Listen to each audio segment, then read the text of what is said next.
जय हिंद। तो मेरा नाम आशुतोष गुप्ता है और मेरा सिलेक्शन एसएससी सीपीयू 2023 के थ्रू सीआईएसएफ सब इंस्पेक्टर पे हुआ है विद ऑल इंडिया रैंक 226। तो अब हम इस वीडियो में मेनली सीपीयू 2024 के लिए हमारी क्या माइंडसेट रहना चाहिए उसी के ऊपर बात करने जा रहे हैं, क्योंकि अब सीपीयू 2024 के लिए देखा जाए तो ओनली 20 दिन बच रहे हैं, क्योंकि 27 को आपका पहला एग्ज़ाम होगा।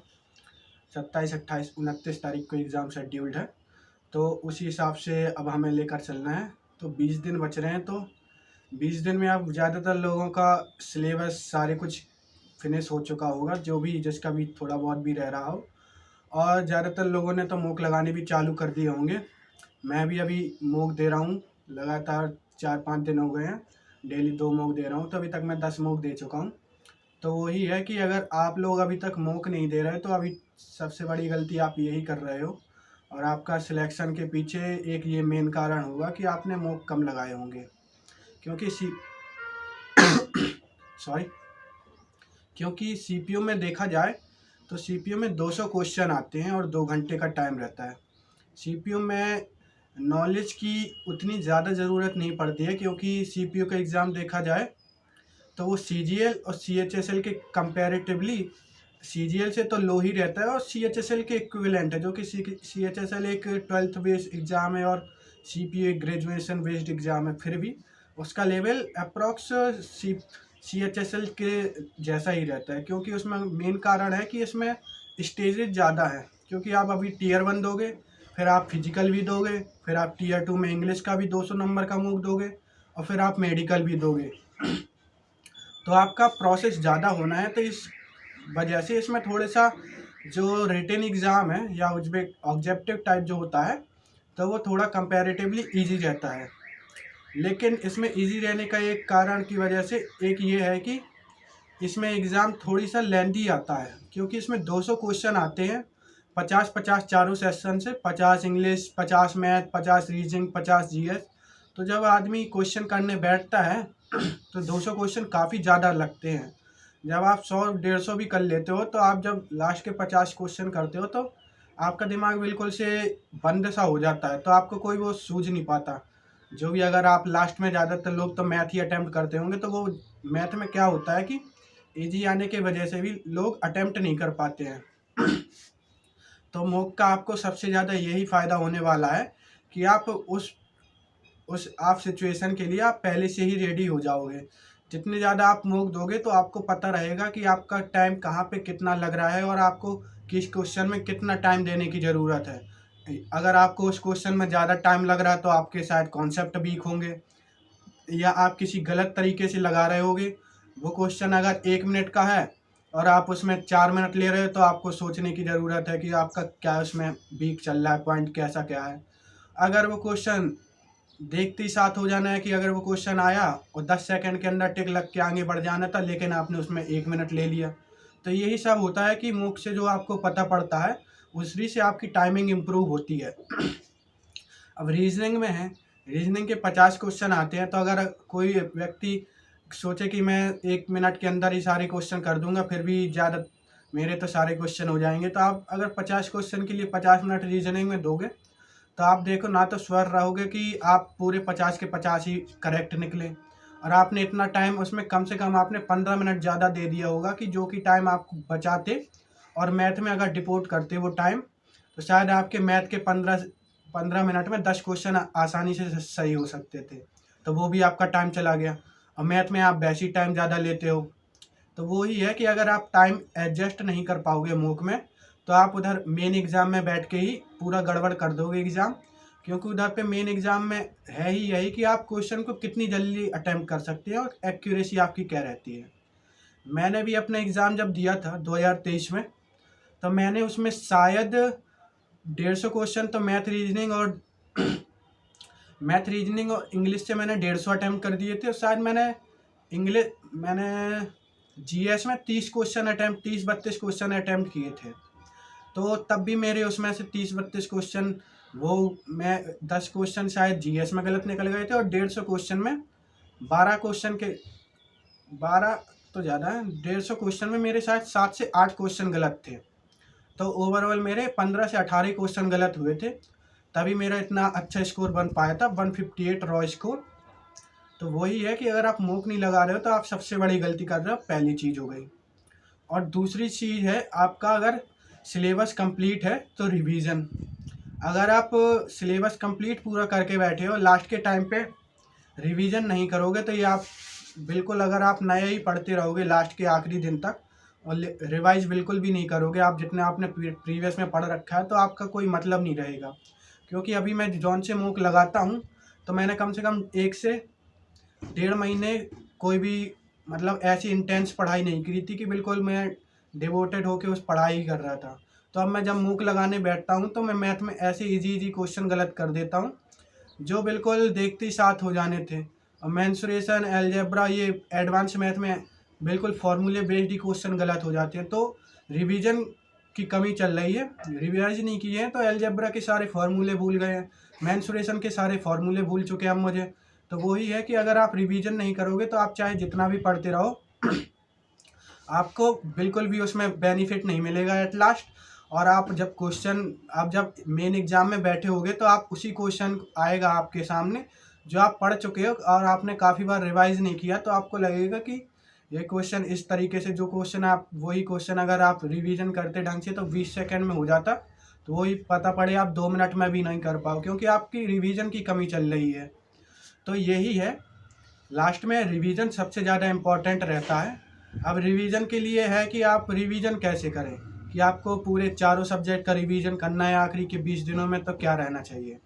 तो मैं सजेस्ट करूँगा कि मैथ में सबसे पहले आप फार्मूले रिवाइज करिए। मैथ, एडवांस मैथ अगर आएगी तो वो केवल फार्मूले बेस्ड ही आएगी।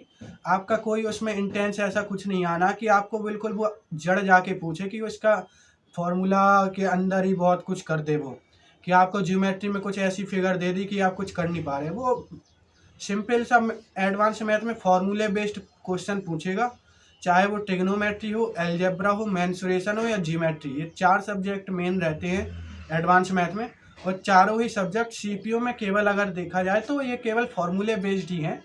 तो आप अभी से आप 20 दिन में फार्मूले ही रिवाइज करना चालू कर दीजिए। अलजेब्रा में सबसे ज़्यादा फार्मूले हैं और सबसे ज़्यादा कन्फ्यूजन वाले हैं। और अलजेब्रा में आपका ऐसा है कि केवल वो फार्मूले बेस्ड ही आने क्वेश्चन 100% प्रोबेबिलिटी रहती है सीपीयू में कि अगर वो अलजेब्रा से क्वेश्चन आ रहा है तो वो फार्मूले से ही आएगा क्वेश्चन। तो अलजेब्रा के जितने भी फार्मूले हैं वो आपको बिल्कुल दिमाग में रटे होने चाहिए कि अगर वो क्वेश्चन आया तो सीधे आपके दिमाग में क्लिक हो कि वो फार्मूला क्या है। अब किसी किसी को तो अभी तक a+b का होल क्यू का फार्मूला ही नहीं पता होगा, तो वो अभी यही करेगा कि ए क्यू फिर बी क्यू, ऐसी वो सोचता रहेगा। और नॉर्मल से फार्मूले हैं, इनको अगर याद नहीं करोगे आप तो बड़ी दिक्कत आ जाएगी। अब एक सबसे ज़्यादा इसमें एक फेमस फार्मूला है a³ + b³ + c³ -3abc is equal to, इसके 4 रिजल्ट बनते हैं। अब किसी को वो चारों रिजल्ट ही नहीं पता होंगे, और प्रीवियस ईयर में आप अगर देखोगे तो ऐसे क्वेश्चन बहुत आए हैं जो इस फार्मूले पे हैं, और इन चारों फार्मूले के जो डेरिवेटिव वे हैं उन्हीं पे सीधा सीधा फार्मूला पूछ लेता है। तो आपको ये चारों फार्मूले बिल्कुल रटे होने चाहिए। अब जैसे इसका एक बनता है a+b+c, कोष्टक में, दूसरे कोष्टक में a² + b² + c² -ab -bc -ca। एक फार्मूला बनता है इसका a+b+c, एक कोष्टक में, दूसरे कोष्टक में a+b+c का whole square -3ab bc ca। एक फार्मूला बनता है इसका a+b+c का a+b+c/2, a - b का whole square b + b - c का होल स्क्वायर + c - a का होल स्क्वायर एक कोष्टक में। और एक इसका फार्मूला बनता है a+b+c/2 एक कोष्टक में, दूसरे कोष्टक में होता है 3 × a² b² c² -a+b+c का होल स्क्वायर। तो ये फार्मूले आपको बिल्कुल रटे होने चाहिए कि अगर आपका वो क्वेश्चन आया तो आपको फार्मूला बिल्कुल लिखने की ज़रूरत ना पड़े, वो फार्मूला आप दिमाग में रखो और सेम आप सॉल्व करते जाओ। तो ये बहुत इंपॉर्टेंट चीज़ है अलजेब्रा में कि आपके फार्मूले लिखने की ज़रूरत नहीं होनी चाहिए, कि अगर वो a+b+c का फार्मूले पेस्ट आ गया क्वेश्चन तो आप पता पड़े उधर पे a+b+c का होल क्यूब लिख रहे, फिर उसका फार्मूला लिख रहे, फिर उस फार्मूले पे आप वॉल्यू फिट कर रहे हो, तो ये आपका 3 मिनट क्वेश्चन ले जाएगा और ये गारंटी भी नहीं रहेगी कि आप 3 मिनट दे के उसको सही से सॉल्व कर दो, क्योंकि आपके पास फिर दिमाग में इतना प्रेशर होगा कि आप वो फॉर्मूला सॉल्व भी नहीं कर पाओगे। तो मैं यही कह रहा हूँ कि मैथ में सबसे ज़्यादा जो इम्पोर्टेंट है अब लास्ट के 20 दिनों में, वो है रिवीजन। रिवीजन पे आप बहुत ज़्यादा फोकस करिए। अगर आप फॉर्मूले और इम्पोर्टेंट वैल्यूज़ याद नहीं कर पाओगे तो आप बड़ी दिक्कत में आओगे मैथ में। तो मैं अभी आपको वार्न कर देता हूँ कि मैथ में आप फॉर्मूले रट के जाइए, चाहे वो मेंसुरेशन के हो, मेंसुरेशन में वॉल्यूम का हो, मेंसुरेशन में टोटल सरफेस एरिया का हो, हाफ सरफेस एरिया का हो, या पिरामिड का हो, या फर्स्ट टर्म के हो। ये सब फॉर्मूले आपको बिल्कुल दिमाग में ऐसे पैक होने चाहिए कि अगर क्वेश्चन आया तो आपको सोचने की ज़रूरत ना पड़े कि इसमें लगना क्या है। आपका दिमाग और हाथ ऑटोमेटिक ही वो करना चालू करते हैं। सेम आपको टेग्नोमेट्री में करनी है कि टेग्नोमेट्री में थीटा की वैल्यू तो आपको याद ही करनी पड़ेगी कि साइन 30 का मान 1/2 होता है। आप उधर पे जाके ये ना सोचो कि कोसेक के 90 का मान क्या होता है, वो 1 ही होता है, वो पता ही होने चाहिए आपको। उधर जाके सबके फॉर्मूले ही, ये सब सारे मान ही दिमाग से गायब हो जाते हैं। और ये नेचुरल सी बात है, मेरे भी हो जाते हैं, लेकिन इतनी बार याद कर रखा है कि वो 5-10 सेकंड सोचने के बाद ऑटोमेटिक याद आ ही जाता है। आप उधर पे 10/30 की वैल्यू 1/3 है, 1/√3 है या √3, आप इसी में कंफ्यूज हो जाओगे। आप cot 30 की वैल्यू में कंफ्यूज हो जाओगे कि 1/√3 है या √3 है। तो ये कन्फ्यूजन वाले पॉइंट सारे ही आपको इन 20 दिनों में बिल्कुल अच्छे से एक बार फॉर्मूले रिवाइज करके, एक बार स्वयं लिख के, ये सब करके आपको बिल्कुल एक परफेक्ट बन लेना है। तो लास्ट के 20 दिनों में आपको मैथ में ये करना है कि आपको जितने भी फॉर्मूला, जितने भी इम्पोर्टेंट अर्थमेटिक हो या एडवांस इनके फॉर्मूले बिल्कुल कंठस्थ करने हैं। चाहे वो प्रॉफिट परसेंटेज का हो, लॉस परसेंटेज का हो, डिस्काउंट का हो, 3 सक्सेसेस डिस्काउंट का हो, या CI/SI में जो डायरेक्ट रिजल्ट है वो हो, ये सब आपको बिल्कुल याद होने चाहिए। तो मैथ में यही है कि आप लास्ट के 30 दिनों में लास्ट के 20 दिनों में कुछ भी आप नया ना पढ़िए, आप प्रीवियस रिवाइज करिए प्लस फॉर्मूले रिवाइज करिए। और रीजनिंग, सबसे ज़्यादा जो स्कोप रहता है मैथ CPU में स्कोर करने में, वो रहता है रीजनिंग। आप रीजनिंग में 50 में 50 और 50 में 48 आसानी से ला सकते हो। तो आपको लास्ट के 30 दिनों में मॉक देखने हैं। आप जितने भी मॉक दोगे, अब लास्ट के 20 दिन बच रहे हैं, आप डेली जो मॉक दोगे आपको उन्हीं में पता पड़ता रहेगा कि आपका वीक पॉइंट क्या चल रहा है। तो आपको डेली आधा घंटा देना है रीजनिंग को, आपका जो भी वीक पॉइंट चल रहा है। तो मैंने एक चैनल बता रखा है, सिग्मा अकेडमी बाय हेमंत। आपको वो वीक पॉइंट उस चैनल पे जाके देख लेने हैं। वो पर्टिकुलर चैप्टर उन्होंने लिस्ट बना रखी है, प्ले लिस्ट, उधर से आप देख लोगे तो आप पूरा एकदम से क्लियर हो जाएगा। आप डेली आधा घंटा भी देते रहेंगे ना रीजनिंग को, तब भी आप बिल्कुल रीजनिंग में परफेक्ट हो जाएंगे लास्ट के 20 दिनों में। और आपका 100% स्कोर उधर पे आ सकता है। ऐसा कोई बात नहीं है कि रीजनिंग में 100% नहीं आ सकता, वो आपका उस दिन पे डिपेंड करता है और प्लस आपकी नॉलेज पे कि आपने कितनी नॉलेज और प्रैक्टिस की है। तो रीजनिंग में आपको इतना करना है कि डेली मॉक दे रहे हो या अभी तक जितने भी दिए हैं, तो उनके आपको एक बार एनालिसिस करके देखना है कि रीजनिंग में आपने क्या गलती हो रही है और कौन से बार बार किस चैप्टर से गलत हो रहे हैं। वही चैप्टर को आप Sigma Academy by Hemant sir से आपको एक बार क्लियर कर लेना है। और अब हम इंग्लिश के लिए, तो इंग्लिश में मैं बता दूं कि अभी तक अगर आप सिलेबस कंप्लीट नहीं कर पाए हैं, तो अभी तक जितना भी आपने कंप्लीट किया है, चाहे जितना आपने 50%, 60%, 80% या 100%, तो आपको अब उस सिलेबस को ही पूरा रिवाइज करना है। लास्ट के 20 दिनों में आप अब कुछ भी ना पढ़िए, आपका 50% सिलेबस ही कंप्लीट है, तो आप उस 50% को भी कम से कम 2 से 3 बार रिवाइज करके जाइए। इंग्लिश को आप जितना भी पढ़ चुके हैं, आपको अब केवल उतना ही रिवाइज करना चाहिए। और बाकी वोकैब आपको डेली बेस पे अब 100 तो करने ही चाहिए। 100 वोकैब डेली आपको पढ़नी है, जिसमें 20 idioms, 20 one word, 20 syno, 20 correct spelling हो। आपको ये सब आप कर सकते हैं ब्लैक बुक से या नीतू मैम की वॉल्यूम 1 से। लास्ट के दिनों में आप जितनी वोकैब पढ़ोगे तो CPO में चांस रहता है कि 50 क्वेश्चन में 30 क्वेश्चन प्लेन वोकैब से आ जाए। उसमें आप वोकैब अगर आती है तो आप 100% उसको सही कर दोगे, वरना आपका वो गलत होगा। तो लास्ट के दिनों में आप सबसे ज़्यादा वोकैब पढ़िए, ग्रामर के रूल आप जितने पढ़ चुके हैं उनको रिवाइज करिए। बाकी कॉम्प्रिहेंशन और क्लोज टेस्ट आपका मॉक टेस्ट से होता रहेगा। तो लास्ट के दिनों में आपको अब इंग्लिश में केवल और केवल वोकैब पे ध्यान देनी है।